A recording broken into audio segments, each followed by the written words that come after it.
consumers will have to pay a refundable 10-cent deposit for bottled and canned drinks starting on April 1st, 2026, a year later than originally planned. The delay, requested by beverage producers who needed more time to adjust to the changes, was announced by the National Environment Agency on 31st July.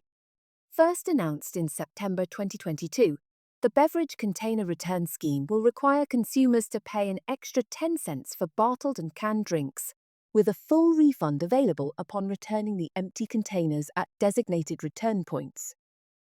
The scheme will cover all plastic bottles and metal cans, ranging from 150 millilitres to 3 litres, and will run for 7 years, from April 1st, 2026 to March 31st, 2033, aligning with the licensing validity period. More than 1,000 return points will be established at supermarkets and other communal areas to facilitate a higher rate of return and boost recycling efforts. The National Environment Agency aims to achieve an 80% return rate by 2029, the third year of the scheme, meaning that around 800 million of the estimated 1 billion beverage containers released into the market annually will be returned for recycling. During a fireside chat at the Singapore Institute of Directors' inaugural Climate Governance Singapore Forum on 31st July, Dr. Amy Khor, Senior Minister of State for Sustainability and the Environment, said, "We hope that it will also help to foster a culture of recycling among the public.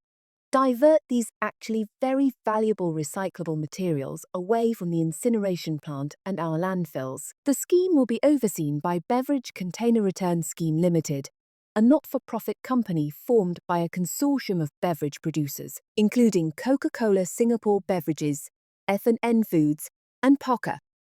Beverage Container Return Scheme Limited, which received its license to operate from the National Environment Agency on 29th July, will be responsible for collecting, sorting, and recycling beverage containers, setting up return points, and ensuring that stakeholder fees are fair and transparent.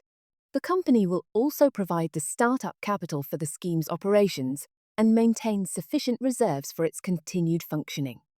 To ensure fair representation, at least 2 board members of Beverage Container Return Scheme Limited will represent the interests of smaller beverage producers, as required by law. Beverage Container Return Scheme Limited will act on behalf of all participating beverage producers in Singapore.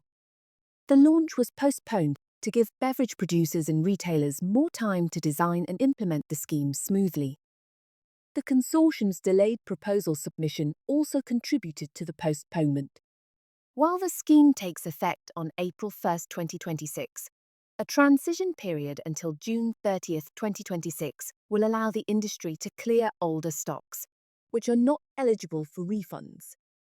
By July 1st, 2026, all beverage containers must be labelled with the deposit mark and carry a 10-cent deposit.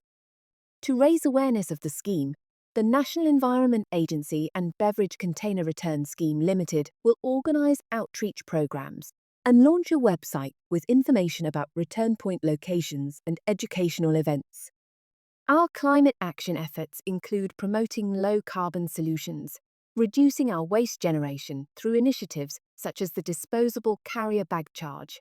Dr. Khor, who is also Senior Minister of State for Transport, wrote in a Facebook post on 31st July, "Every effort counts when it comes to climate action.